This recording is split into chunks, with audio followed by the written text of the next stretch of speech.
La noche que sus suegros los arrojaron de la camioneta en medio del bosque, Clara pensó que el frío sería lo último que sentirían sus hijos, pero una anciana que vivía entre las raíces de los árboles le mostró que el destino a veces se escribe con manos que ya nadie recuerda. Bienvenidos a Ecos Escritos, el lugar donde las historias cobran vida y los corazones se encuentran eco. Hoy te traemos una historia de abandono y redención, de cómo una viuda y sus 3 pequeños hijos encontraron en lo más profundo de un bosque lo que su propia familia les negó: un hogar, un propósito y la prueba de que la maldad nunca tiene la última palabra. Si te gustan las historias que llegan al alma, suscríbete ahora y cuéntanos en los comentarios desde qué ciudad del mundo nos estás escuchando hoy. Queremos saludarte mientras comienza esta historia. El viento cortaba como navajas de hielo en la sierra de Guadarrama. Era diciembre, y la nieve había comenzado a caer 3 horas antes, tiñendo de blanco los pinos que se alzaban como centinelas silenciosos. Clara apretaba contra su pecho a Nicolás, el menor de sus hijos, apenas un niño de 4 años cuyos dientes castañeteaban sin cesar. A sus espaldas, con los brazos cruzados y los labios amoratados, caminaban Emilio de 9 años y Mateo de 7.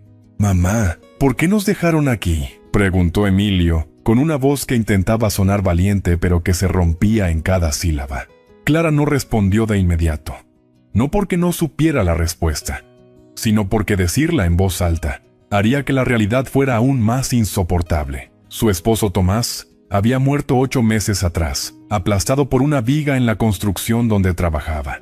Desde entonces, ella y sus hijos vivían con los padres de él, don Arturo y doña Adela, en una pequeña propiedad en las afueras de Segovia. Lo que debía ser un refugio en medio del dolor se convirtió en un infierno silencioso. Las miradas de desprecio comenzaron la primera semana. Las acusaciones veladas llegaron al mes. «Tú trajiste la mala suerte a esta casa», le escupió doña Adela una tarde, mientras Clara lavaba la ropa de todos con agua helada. «Mi hijo estaba bien hasta que se casó contigo, mujer de nadie, sin familia, sin tierra, sin nada». Don Arturo, por su parte, no hablaba mucho, pero su silencio era más pesado que cualquier insulto. Y luego estaban los cuñados, Roberto y Fidel, que llegaban los fines de semana con sus esposas y sus hijos, ocupaban la mesa, se llevaban la mejor comida, y miraban a Clara y a los niños como si fueran muebles estorbosos. Cuando el dolor ya no sirve para unir, se convierte en el arma que termina por destruirlo todo. El plan fue trazado en la cocina, mientras Clara estaba en el establo ordeñando la única cabra que les permitían usar. Escuchó fragmentos de la conversación a través de la puerta entreabierta. La voz de doña Adela, fría y calculadora. «No podemos mantener a 4 bocas que no nos aportan nada. La herencia de Tomás se perdió con sus deudas, y nosotras ¿qué ganamos con tenerlos aquí?». La risa ronca de Roberto. «Déjemelo a mí, mamá. Conozco un sitio donde nadie los va a encontrar. Los dejo en la sierra, donde empieza el pinar viejo, y que se las arreglen, para cuando alguien los encuentre. Si es que alguien los encuentra, nosotros ya diremos que se fueron por su propia voluntad». Fidel añadió: «Y si preguntan, decimos que la viuda se volvió loca de pena y se llevó a los niños al monte. Esa historia se la cree cualquiera». Clara sintió que las piernas se le doblaban. Quiso correr. Quiso tomar a sus hijos y huir antes de que pudieran hacerles daño. Pero, ¿a dónde ir? No tenía familia. Sus padres habían muerto cuando ella era una adolescente, y las pocas amistades que tuvo en el pueblo se alejaron cuando se casó con Tomás, porque los López eran gente de cuidado, como decían los vecinos con la mirada baja. Esa misma noche, cuando todos dormían, Clara preparó una pequeña mochila con lo poco que pudo rescatar: una manta vieja, 3 manzanas, un trozo de pan duro y el cuchillo pequeño que usaba para cortar hierbas. No había nada más. Los López se habían encargado de que no tuviera un solo centavo, ni una prenda de abrigo extra, ni siquiera un par de zapatos enteros para los niños. Fue Roberto quien las acompañó al día siguiente. Les dijo que los llevaría a la ciudad a hacer unas compras, que era un capricho de doña Adela para que los niños no pasaran frío. Emilio y Mateo se emocionaron, porque hacía meses que no salían de la finca. Nicolás, que siempre estaba pegado a su madre, no dijo nada.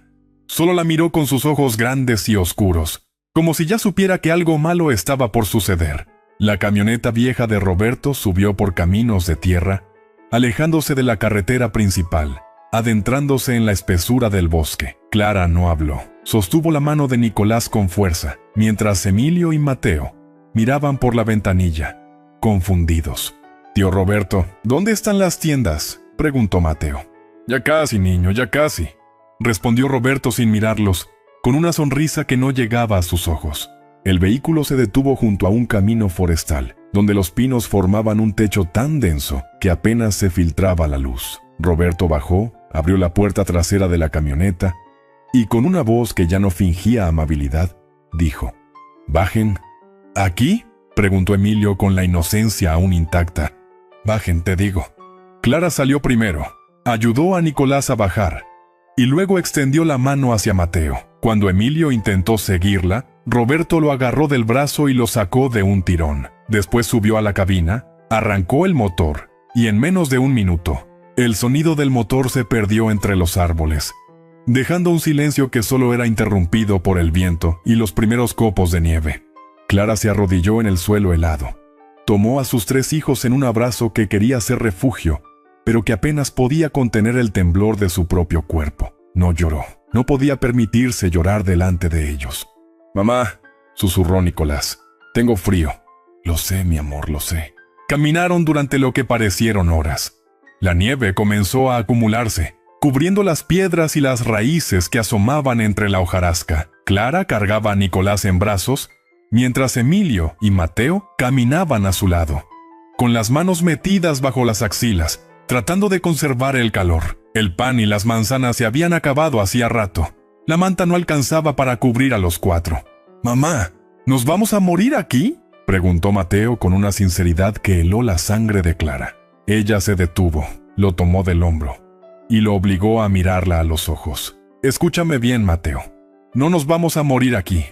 Tu papá nos cuida desde donde está, y yo voy a hacer todo lo que esté en mis manos para protegerlos. ¿Me entiendes?».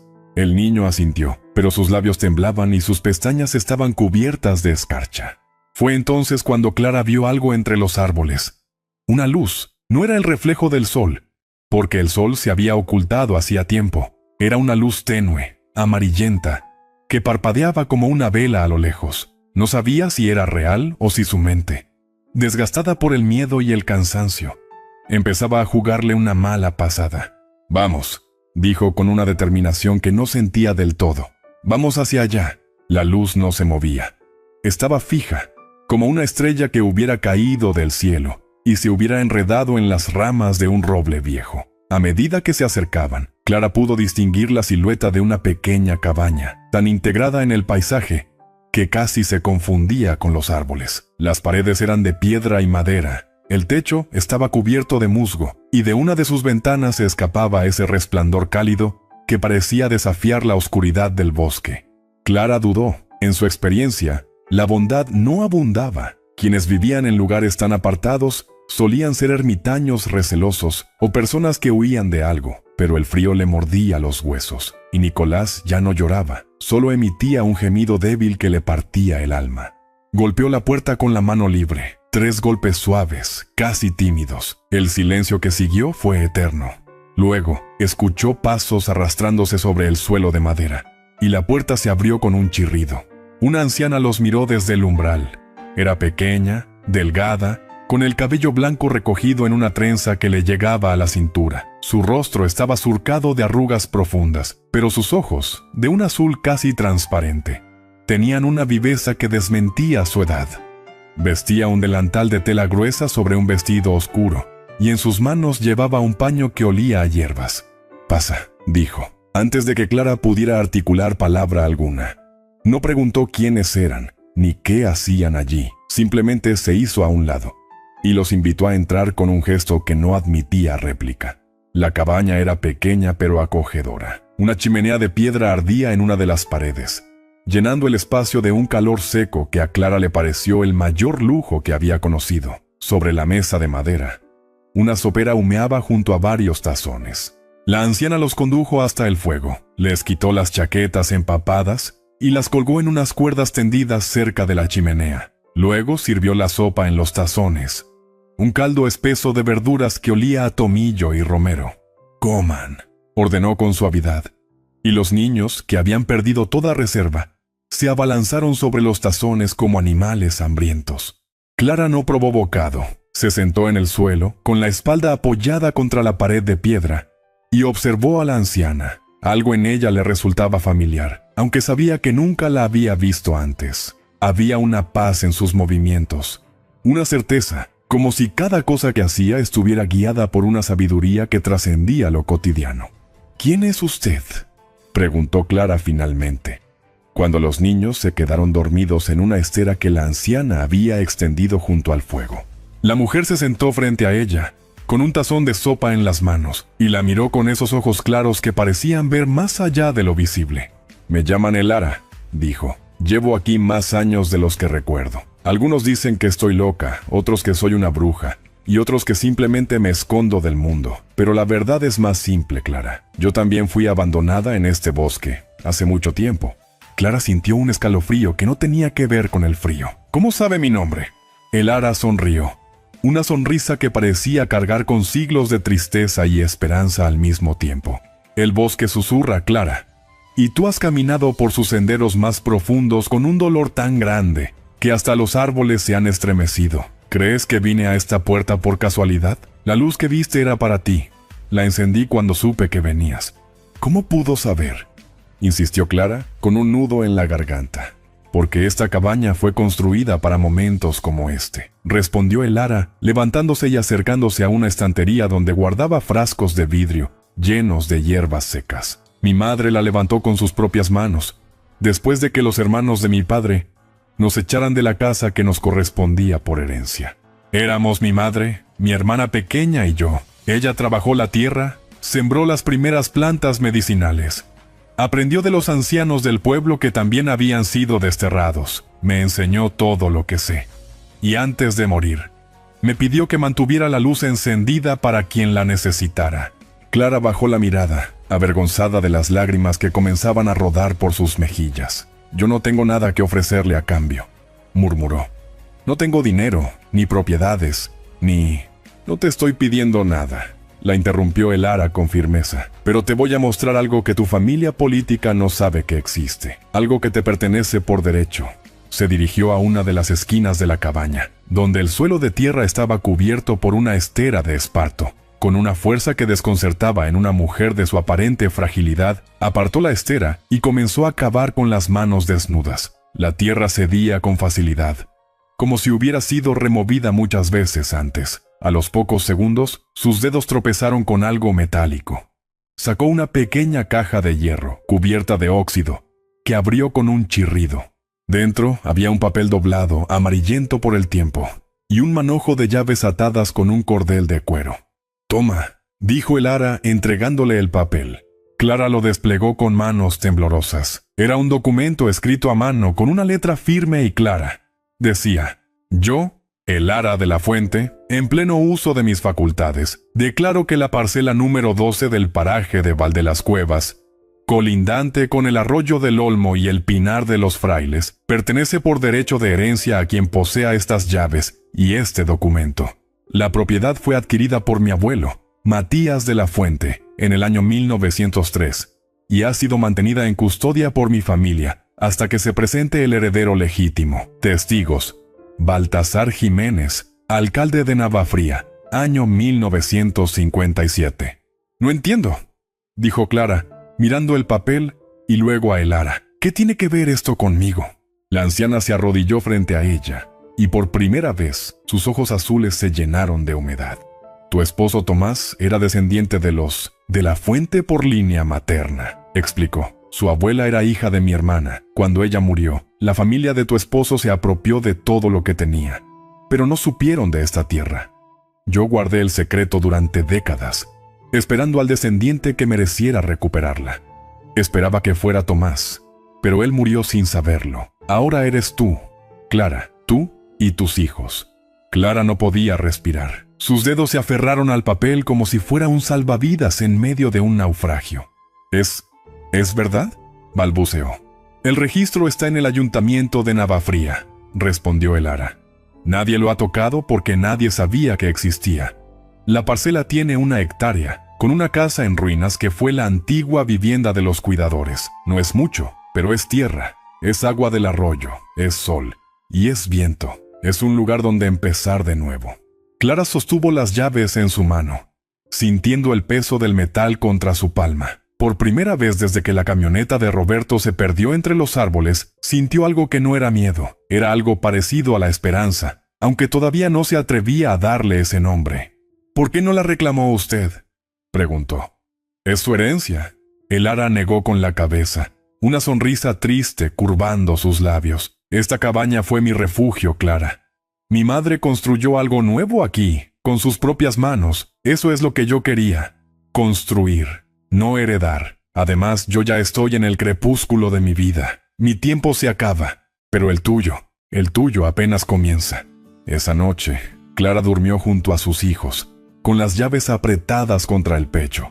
Y por primera vez en 8 meses, soñó con una casa con ventanas que daban al sol. Al amanecer, la nieve había cesado. El ara les preparó un desayuno caliente con pan de centeno, miel y leche de cabra. Los niños, recuperados del frío y el hambre, jugaban alrededor de la mesa, mientras Clara y la anciana trazaban un mapa en el suelo con ramitas y piedras.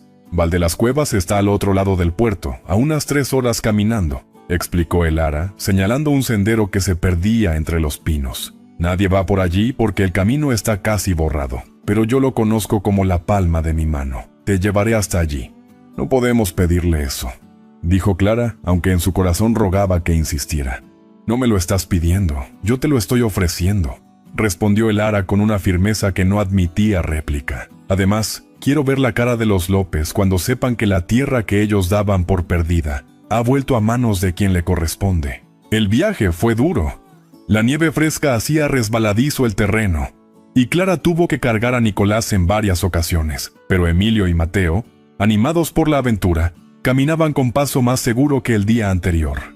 El ara iba delante, con un bastón de madera que usaba para apartar las ramas y señalar los pasos más peligrosos. Cantaba a veces canciones antiguas que hablaban de ríos y montañas, y su voz se mezclaba con el canto de los pájaros que comenzaban a despertar.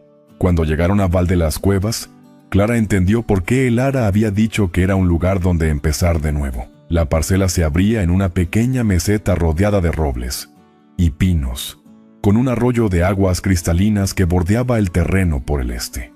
En el centro, la casa prometida, una construcción de piedra con techo de pizarra parcialmente hundido, ventanas sin cristales y una puerta que colgaba de un solo gozne. Pero a pesar del abandono, se veía que los muros eran sólidos, que los cimientos estaban firmes, que aquello había sido construido para durar. «Está muy deteriorada», murmuró Clara, mientras recorría el exterior con la mirada. «Pero está en pie», respondió el ara, apoyando la mano en una de las paredes, «y la tierra que la rodea es fértil. Con trabajo, con paciencia, con el sudor de tu frente, esto puede volver a ser un hogar». Clara miró a sus hijos, que ya corrían alrededor del arroyo, riendo y lanzándose bolas de nieve. Vio la luz en sus ojos, la risa que llevaban meses sin pronunciar, y supo que no había vuelta atrás. El ara se quedó con ellos 3 días. Les enseñó cómo reparar las grietas más urgentes con barro y piedra, cómo limpiar la chimenea, cómo reconocer las plantas silvestres comestibles que crecían en los alrededores. Les mostró el manantial que alimentaba el arroyo, un ojo de agua que nunca se secaba ni en los veranos más calurosos, y antes de irse, les dejó semillas de hortalizas, algunas herramientas que había traído de su cabaña, y una promesa. «Volveré en primavera», dijo abrazando a Clara en la puerta de la casa, «y para entonces, quiero ver los primeros brotes en la huerta». «¿Cómo podremos pagarle alguna vez?», preguntó Clara con la voz quebrada. El ara la miró con esos ojos azules que parecían guardar todos los secretos del bosque. «Ya me pagaste, Clara. Le diste a estos niños una segunda oportunidad. Eso es más de lo que nadie me había dado a mí desde que murió mi madre». Y se fue, caminando despacio por el sendero, su figura pequeña desapareciendo entre los árboles como un eco que se diluye en el viento. Los meses siguientes fueron de un trabajo agotador, pero también de una paz que Clara nunca había conocido. Se levantaba antes del amanecer cuando el cielo aún estaba cubierto de estrellas, y no se detenía hasta que la oscuridad los obligaba a refugiarse dentro de la casa. Emilio ayudaba a acarrear piedras y leña. Mateo aprendió a encender el fuego y a cuidar las primeras plantas que sembraron en la huerta. Nicolás, que siempre estaba cerca de su madre, comenzó a hablar más, a reír, a cantar las canciones que Lara les había enseñado. La transformación fue lenta, pero constante. Primero repararon el tejado, usando las pizarras que habían caído, y consiguiendo algunas más en los restos de una construcción abandonada más arriba en el monte. Luego arreglaron las ventanas, tapando los huecos con tablas hasta que pudieran conseguir vidrio. La chimenea volvió a humear, y con ella, el calor volvió a los huesos de Clara y sus hijos. A mediados de febrero, Lara regresó, como había prometido. Traía consigo más semillas, un par de gallinas en una cesta y noticias. «En el pueblo ya se habla de ustedes», dijo mientras tomaba un té de manzanilla junto al fuego. «Los López han estado preguntando. Dicen que usted se llevó a los niños por voluntad propia, que está loca, que viven como ermitaños en el monte».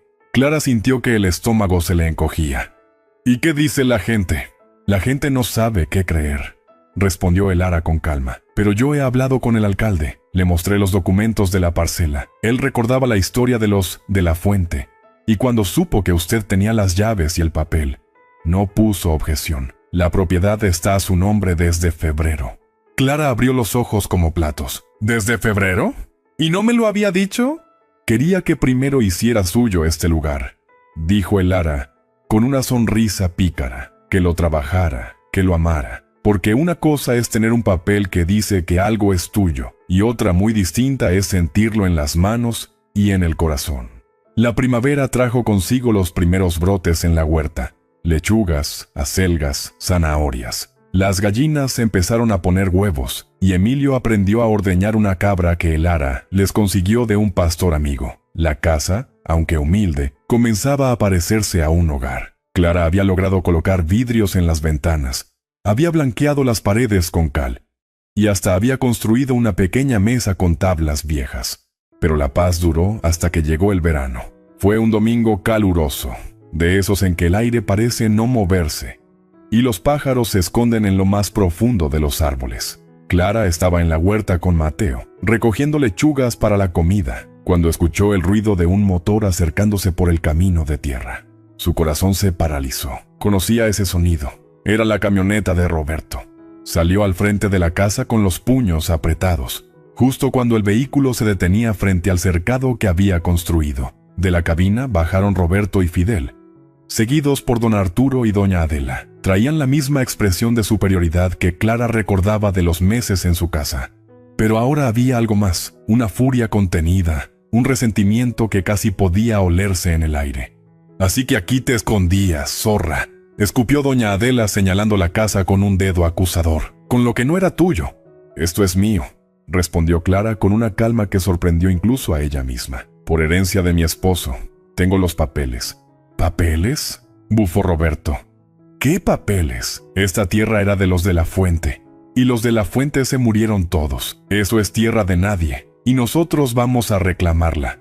«No es tierra de nadie», intervino una voz desde el interior de la casa. Lara salió por la puerta con su bastón en la mano y su delantal manchado de tierra. Los López se quedaron paralizados al verla. Doña Adela palideció. «Tú», musitó, «tú eres la loca del bosque». «Soy Lara de la Fuente», corrigió la anciana con una dignidad que parecía llenar todo el espacio. «Y esta tierra fue de mi familia antes de que nacieras, Adela. Clara tiene los documentos, tiene las llaves, tiene el derecho. Ustedes no tienen nada más que codicia y maldad». Fidel dio un paso adelante, con el rostro enrojecido por la ira. «Nosotros somos los herederos de Tomás, no esta advenediza. Todo lo que era de él nos pertenece a nosotros». «Tomás no tenía nada», respondió Clara dando un paso al frente. «Ustedes se quedaron con lo poco que tenía cuando murió. No me dieron ni para el entierro. Y ahora vienen a reclamar lo que yo he construido con mis manos, con la ayuda de esta mujer que ustedes desprecian». Roberto se adelantó, con los puños cerrados. «No voy a discutir con una mujer. Esto se arregla con la ley». «De acuerdo», dijo una voz detrás de ellos. Todos se giraron. En el camino, junto a una furgoneta blanca, estaba el alcalde de Navafría, acompañado por 2 guardias civiles. Era un hombre de mediana edad, con cara de pocos amigos, que los miraba a todos con una expresión que no prometía indulgencia. «Señor alcalde», empezó don Arturo con una voz que intentaba sonar conciliadora. «Esto es un malentendido». «No es ningún malentendido», lo cortó el alcalde, mostrando una carpeta que llevaba bajo el brazo. «La señora Clara Figueroa, viuda de López, es la legítima propietaria de la parcela número 12 de Val de las Cuevas desde el pasado mes de febrero. Los documentos están registrados en el ayuntamiento y en la delegación de patrimonio. Lo que ustedes están haciendo ahora se llama allanamiento de morada y amenazas. ¿Quieren que lo dejemos pasar o prefieren hacerlo oficial?» Doña Adela abrió la boca para protestar, pero el alcalde levantó una mano. «Además», añadió, «tenemos constancia de que ustedes abandonaron a esta mujer y a sus hijos en medio del bosque durante una nevada. Eso, señora, se llama tentativa de homicidio, y créame que vamos a investigarlo a fondo». El color abandonó por completo el rostro de los López. Roberto y Fidel retrocedieron hacia la camioneta, pero los guardias civiles ya estaban tomando nota de las matrículas. Don Arturo, que no había soltado palabra durante toda la discusión, se limitó a subir al vehículo con la cabeza gacha, como un animal herido que busca refugio. Antes de que la camioneta arrancara, Clara se acercó a la ventanilla de Roberto. No con odio, sino con algo más poderoso, con la certeza de quien ha ganado una batalla que no debería haber tenido que librar. «Dile a tu madre», dijo en voz baja pero firme, «que la próxima vez que quiera deshacerse de alguien, recuerde que el bosque siempre devuelve lo que se le arroja, a veces con intereses». Roberto no respondió. El motor rugió y la camioneta desapareció entre los árboles, llevándose consigo la sombra que había perseguido a Clara durante tanto tiempo. El alcalde se acercó a ella, con una expresión que ahora era casi amable. «Señora Clara, lamento mucho que hayan tenido que pasar por esto. El Ara me contó todo hace meses, y desde entonces estamos pendientes. No sabíamos que ellos iban a venir hoy, pero menos mal que llegamos a tiempo». Clara miró a el Ara, que permanecía en la puerta de la casa, con una sonrisa serena en el rostro. «¿Usted los llamó?» «Ayer», respondió la anciana. «Una vecina me avisó de que los López estaban preguntando cómo llegar a Val de las Cuevas. Supuse que intentarían algo, así que hablé con el alcalde y, bueno, aquí estamos». Clara sintió que las rodillas le flaqueaban. No de miedo, sino de gratitud. Hay personas que entran en tu vida cuando todo parece perdido, y sin pedir nada a cambio, te devuelven la fe en que el mundo puede ser justo. «Gracias», susurró. Primero al alcalde, luego a el Ara, luego a los guardias civiles, como si las palabras no fueran suficientes para contener lo que sentía. El alcalde se despidió con un apretón de manos, prometiendo volver en unas semanas para ver cómo seguían los trámites de la propiedad. Cuando la furgoneta se perdió también en el camino, Clara, el Ara y los niños se quedaron solos en la puerta de la casa, con el sol de la tarde bañando la huerta y el arroyo cantando su canción eterna. Esa noche, mientras los niños dormían, Clara y el Ara se sentaron junto al fuego, como habían hecho tantas veces desde aquel primer encuentro en la cabaña del bosque. «¿Cree que volverán?», preguntó Clara. «No», respondió el Ara con seguridad. «Los cobardes no regresan donde los han vencido. Prefieren inventar historias en el pueblo, decir que ustedes les robaron, que los engañaron. Pero la verdad es más fuerte que su mentira, Clara. La verdad tiene raíces, como los robles que bordean tu tierra, y las raíces de esta propiedad ya están en tus manos. Pasaron los años, el otoño trajo consigo las primeras cosechas abundantes, y Clara pudo llevar verduras y huevos al pueblo para venderlos en el pequeño mercado que se instalaba los sábados. La gente, al principio desconfiada, pronto comenzó a respetarla. Sabían la historia, sabían lo que los López habían hecho, y muchos sentían vergüenza de no haber hecho nada cuando ocurrió. El Ara envejecía con la gracia de los árboles viejos. Visitaba Val de las Cuevas cada vez con menos frecuencia, pero cuando lo hacía, siempre traía consigo algo. Un esqueje de alguna planta nueva, una receta antigua, una historia de los tiempos en que su madre construyó la cabaña en el bosque. Los niños la adoraban, la llamaban Abuela el Ara, y aprendieron de ella más de lo que cualquier escuela podría enseñarles sobre las hierbas, el clima, los animales del bosque. Emilio cumplió 15 años con un futuro claro. Quería ser ingeniero agrónomo. Quería estudiar para poder mejorar la tierra que su madre había recuperado. Mateo, que había heredado la sensibilidad de su madre, se inclinaba por la medicina, por curar a los que no tenían recursos. Nicolás, el pequeño que casi muere de frío aquella noche en el bosque, había crecido con una risa que llenaba la casa y una habilidad natural para la carpintería que había aprendido reparando las ventanas y las puertas de la casa. Y Clara, la viuda que llegó con las manos vacías y el corazón roto, se había convertido en una mujer de tierra y sol, de manos callosas y mirada serena. Su casa ya no era una ruina. Había añadido 2 habitaciones, había construido un pequeño establo para las cabras, había plantado un huerto que era la envidia de los vecinos. Pero lo que más orgullo le daba no era lo material, sino la certeza de que sus hijos crecían libres del odio, sabiendo que su madre había preferido construir que vengarse. Una mañana de primavera, cuando los cerezos que había plantado junto al arroyo estaban en flor, Elara llegó con pasos más lentos que de costumbre. Se sentó en el banco de piedra que Nicolás había tallado para ella y pidió un vaso de agua fresca. Clara se lo trajo, y mientras la anciana bebía, notó que sus manos temblaban más que antes, que sus ojos azules habían perdido algo de su luz. «Estoy cansada, Clara», dijo Elara con una sonrisa que era también una despedida. «Creo que ha llegado el momento». «¿Momento de qué?», preguntó Clara, aunque en el fondo ya lo sabía. «De irme, de encontrarme con mi madre, con mi hermana, con todos los que se fueron antes». Clara sintió que el mundo se detenía. «No, Elara, no puede irse. No ahora que...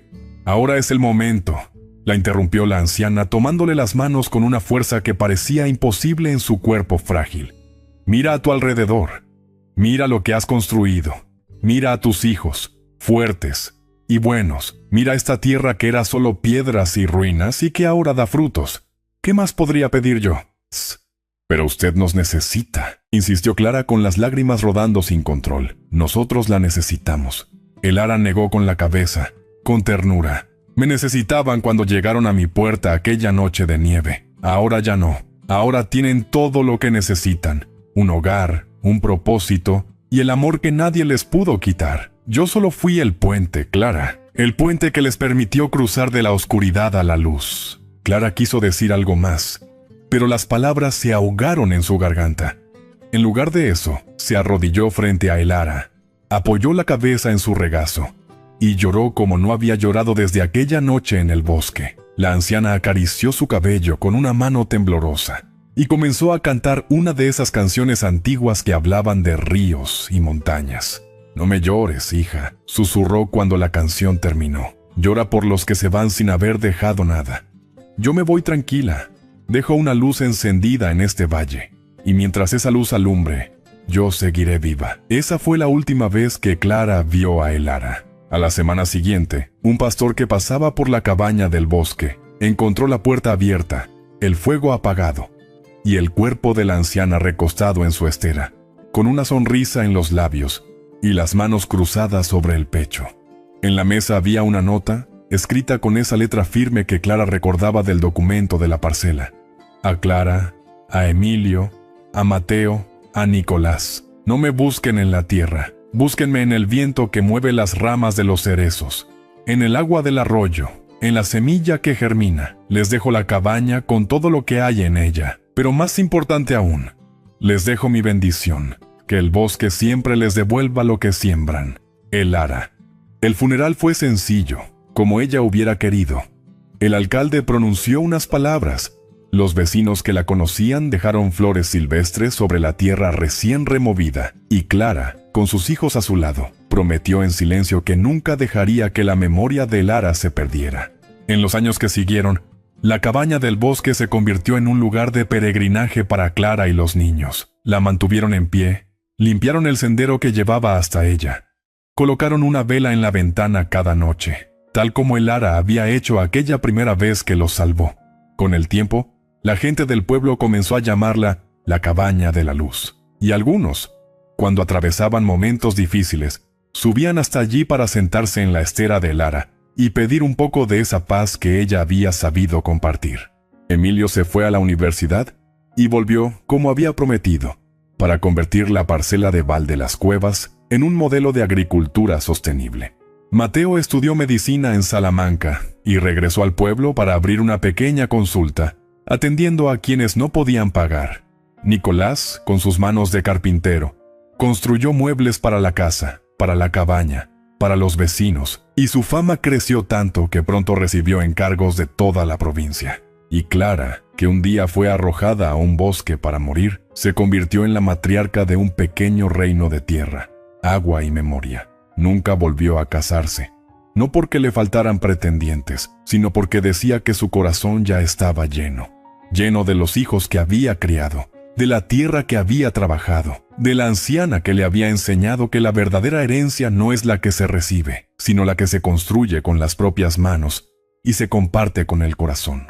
Si esta historia te ha tocado el corazón, déjanos en los comentarios la palabra destino y cuéntanos qué te ha parecido.